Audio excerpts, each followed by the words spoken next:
Welcome to another Texas Tech Tuesday presser recap. I'm Jarret Johnson. I'm joined by Josh Trice. Josh, how you doing today, man? Pretty good, doing good. I think we need to start off with kind of addressing the elephant in the room here. Obviously, Texas Tech had a fatal shooting on campus last night, Monday night. News broke. And I know Tech's communication department did a great job. The university did a great job of letting everybody know what was going on. But bottom line is a Texas Tech police officer was fatally shot on campus. And you're a student here at Texas Tech. Yes, sir. Where were you, and what was your reaction? And just kind of give everybody an idea of what it was like from your perspective. So my friends and I actually had an intramural game last night, intramural football game, and we had finished playing, and we were about to leave, and somebody caught us at the gate and told us, if you're going back to campus, you can't go right now. The campus is on lockdown. Wow. And they said that there was a shooter at large, and we all just kind of sat there in shock for a little bit because we didn't know how many people had been affected. We didn't know what was going on, and we just kind of had to sit and scroll through Twitter and get text and updates from the news until the whole ordeal was over. But it was pretty scary, but I'm glad everything worked out. Obviously, we lost a police officer, and condolences to that family. I can't imagine, but it was a scary situation, but it all worked out, and the SWAT and the police, they got the guy, so that's what's important. Yeah, Josh, like you said, Inside the Red Raiders offers our condolences to the family of the slain officer. Kingsbury actually opened with the opening statement, which he almost never does. I think there's been like 2 or 3 his entire career here at Texas Tech, and he offered his condolences, his personal condolences, and of course the football program, the athletic department, and he talked about kind of the communication that they had with their players, because of course the players' parents and family were concerned when you hear that, because when you hear active shooter on campus, like you said, your imagination runs wild. I think mine kind of went to the worst case scenario, so I think that was really important. It was really good to hear. And what did you take away from what Kingsbury said? Kingsbury, I really respect what he did, the opening statement. I think it was necessary, and I liked his words, his condolences. But yeah, I think that that whole situation, it's just, you never expect it. You never expect it, especially at Tech. I would have never thought it would happen, but I think they all handled it well as far as what happened. And it's a situation you never expect. But another part of it was quarterback Nick Shimanek and safety Jarret Johnson both said that they were at their house off campus and they received texts from the athletic department. From you, and you touched on it a little bit, but did you feel like you were in the know from just the university? Like you feel like you were getting texts and you knew what was going on?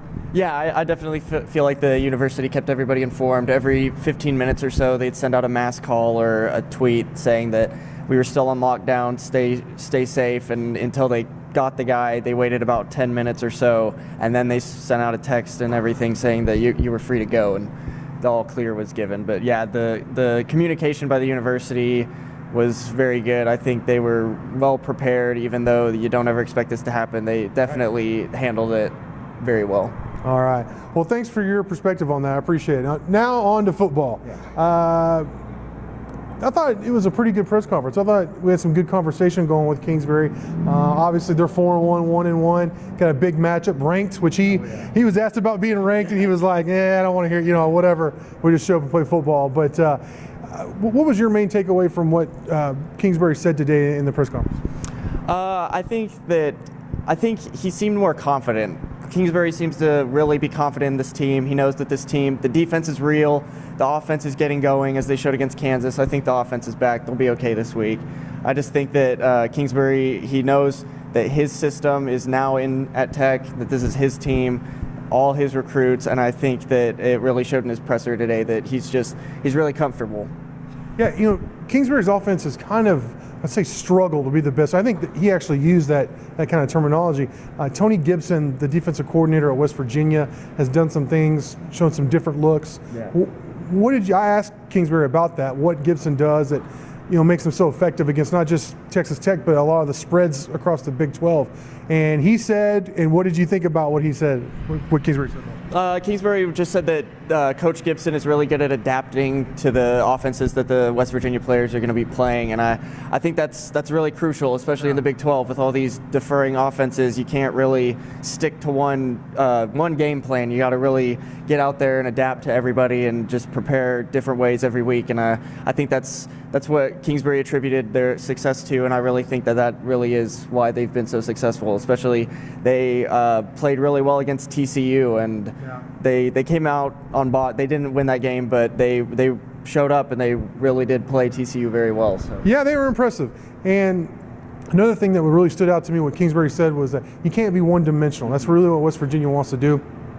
They'll press your receivers, these spread receivers, and take away the more of the short and intermediate passes, which, let's face it, that's what Tech's been doing mostly this season. But so that really means you have to be able to run the ball. If West Virginia brings these 3-man fronts or 4-man fronts, if you have advantageous numbers in the box, the offensive line is going to have to move guys around and run the ball. So that's going to be a huge key this week, I think, and Kingsbury said that. Another key is, I didn't ask Shimanek, somebody asked Shimanek about just West Virginia and what they do on defense, and he said really they do a great job of mixing up their looks and then disguising those looks, which that's really the name of the game. If you can disguise your looks and mix it up and be effective, then you're going to be effective. So Shimanek's going to have to do a good job, and Kingsbury obviously, as far as reading what West Virginia is trying to do at the line.